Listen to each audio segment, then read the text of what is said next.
Physics Penguin.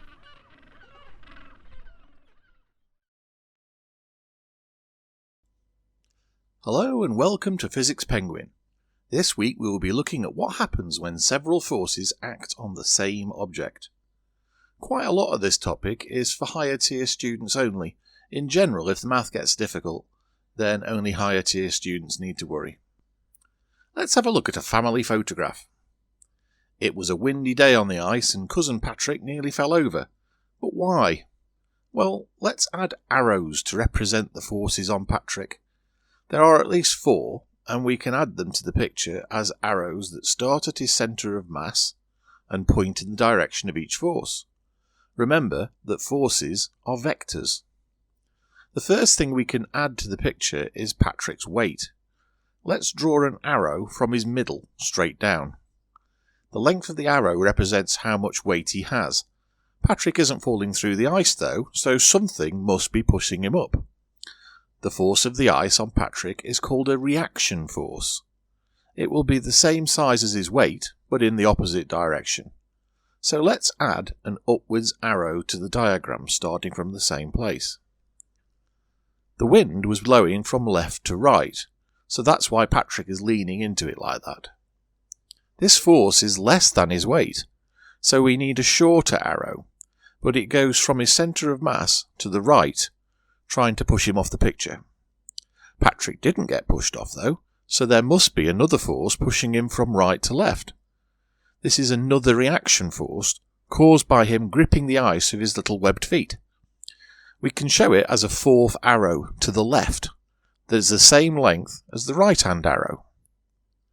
So what exactly happens to Patrick? Well, he stays in position. So why?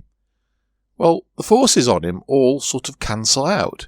The up and the down are the same length, so if you add them up, they act like +3, -3, and equal 0. The left and the right forces are also equal and opposite, so they cancel out. The overall force is 0.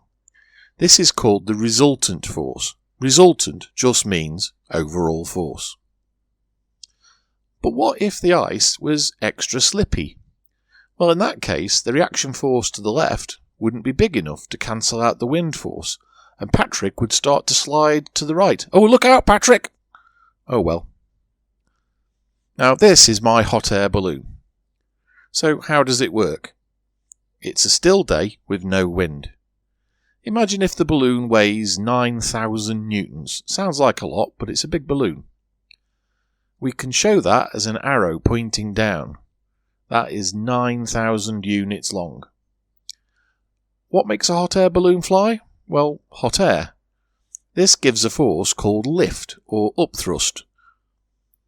Now, when this picture was taken, the upthrust was just 12,000 newtons.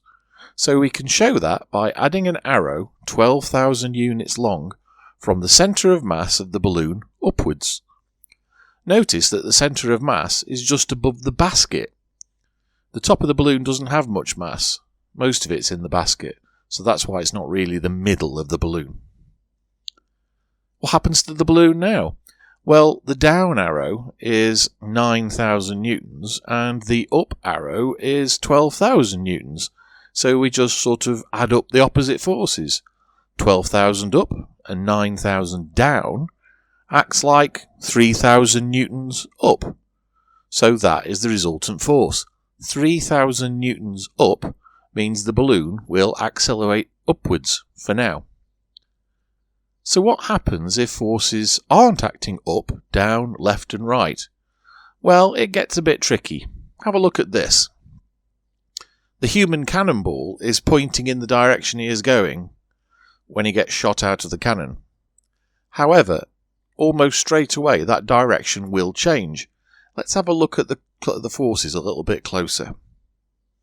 The cannon is firing him up and to the left. We can split the force of the cannon into 2 separate forces that have a resultant force that is the same as the cannon force. We can change that single arrow for an upwards arrow of the same total height and a left arrow of the same total width, or a cross. If you add our new forces together by just putting the back of one arrow on the tip of the other arrow, you will end up at the same position as the original arrow did. But why do that? Well, in this example, weight is going to pull the cannonball down. We could subtract the weight of the cannon from the upwards arrow. This means that the longer the flight, the more the cannonball dips down until it hits the ground. It lets us accurately aim rockets, guns and things. Finally, you may get asked to do a scale diagram to show resultant forces, so let's try that. Imagine that two horses are pulling a cart, but they don't get on. If one horse applies a force P and the other a force R, what is the resultant force on the cart?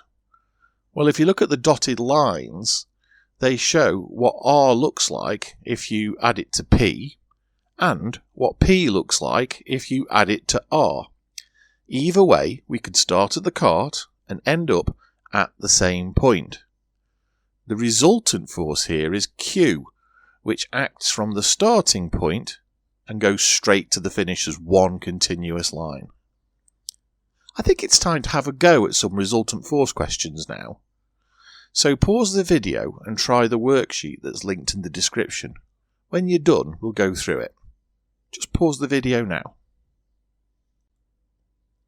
Welcome back. Let's go over that worksheet. Question 1 wants us to work out a resultant force for two forces in opposite directions, 10 newtons to the left and 50 newtons to the right. It's like going 10 steps to the left and then 50 to the right, so we end up with just 40 newtons to the right, and that's it. Question 2 is the inevitable table question. We have to work out the total forces for each team, and whichever is biggest will win.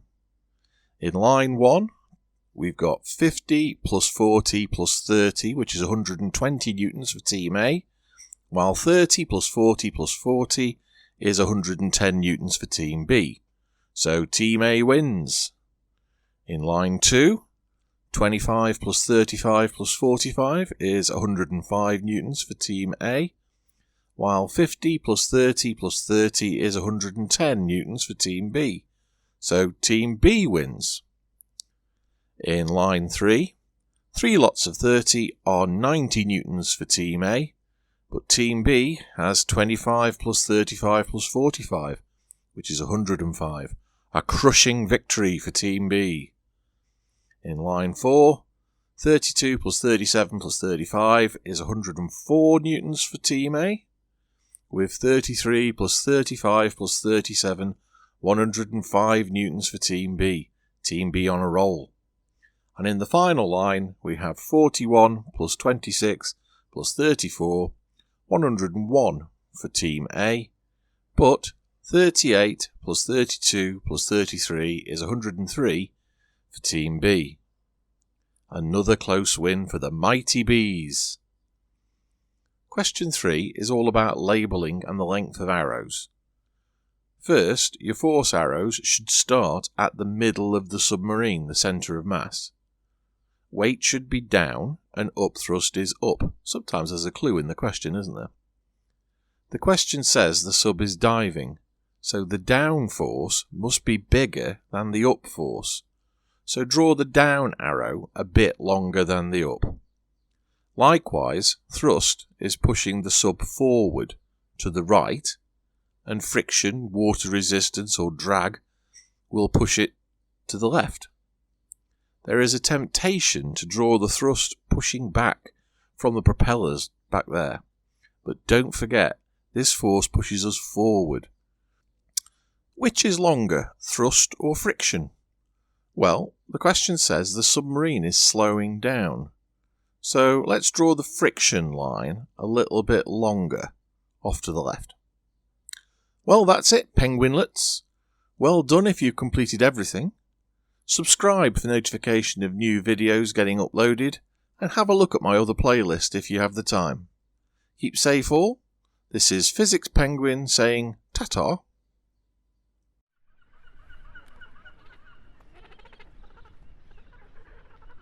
Physics Penguin.